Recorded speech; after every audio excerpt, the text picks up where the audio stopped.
ब्रह्मरूपमादिमध्यशेषसर्वभाषकम् भावषट्कहीनरूपनित्यसत्तमध्ययम् वङ्मनौति गोचरं च नेति नेति भावितम् तं नमामि देवदेव रामकृष्णमीश्वरम् आदितेयविहरं शूरारिदैत्यनाशकम् साधुशिष्टकामदं महिषुभारहारकम् सत्मरूपतत्तकं युगे युगे च दर्शितम् तं नमामि देवदेव रामकृष्णमीश्वरम् सर्वभूतसर्गकर्मसूत्रबन्धकारणम् येन कर्म पापपुण्यतारतम्य साधनम् बुद्धिभाषसाक्षिरूप सर्वकर्मभासनम् तं नमामि देवदेव रामकृष्णमीश्वरम् सर्वजीवपापनाशकारणं भवेश्वरम् स्वीकृतं च गर्भवासदेवदानमीदृशम् यापितं स्वलीलया च येन दिव्यजीवनम् तं नमामि देवदेव रामकृष्णमीश्वरम् तुल्यलौष्ट्रकाञ्चनं च हेयनेऽधिगतम् स्त्रीषु नित्यमातृभावशक्तिरूपभावकम्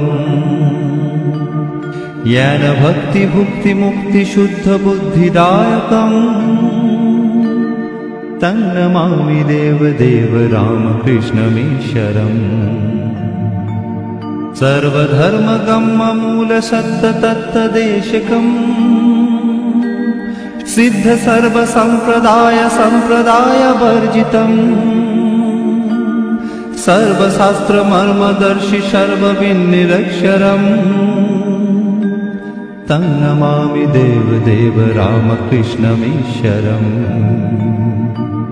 चारुदर्शकालिकासुगीतचारुगायकम् कीर्तनेषु मत्तवच्चनित्यभावविह्वलम् शुपदेशदायकं हि शोकतापवारकम् तं नमामि देवदेव रामकृष्णमीश्वरम् पादपद्मतत्त्वबोधशान्तिसौखदायकम् सत्यचित्तभक्तसूनुनित्यवित्तवर्धकम् दम्भिदर्पदारुणन्तनिर्भयं जगद्गुरुम् तं नमामि देवदेव रामकृष्णमीश्वरम् पञ्चवर्षबालभावयुक्तहंसरूपिणम् सर्वलोकरञ्जनं भवाब्धिसङ्गभञ्जनम् शान्तिशोकसर्वजीवजन्मभीतिनाशनम् तं नमामि देवदेव रामकृष्णमीश्वरम् धर्महानहारकं तद्धर्मकर्मवारकम् लोकधर्मचारणं च सर्वधर्मकोविदम् त्यागिगेहि सर्वनित्यपावनं हृपङ्कजम् तं नमामि देवदेव रामकृष्णमीश्वरम् तं नमामि देवदेव रामकृष्णमीश्वरम् तं नमामि देवदेव रामकृष्णमीश्वरम्।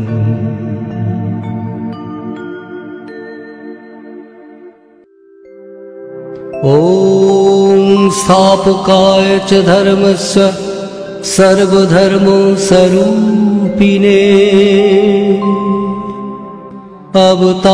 अवतारवरिष्ठाय रामकृष्णाय ते नमः।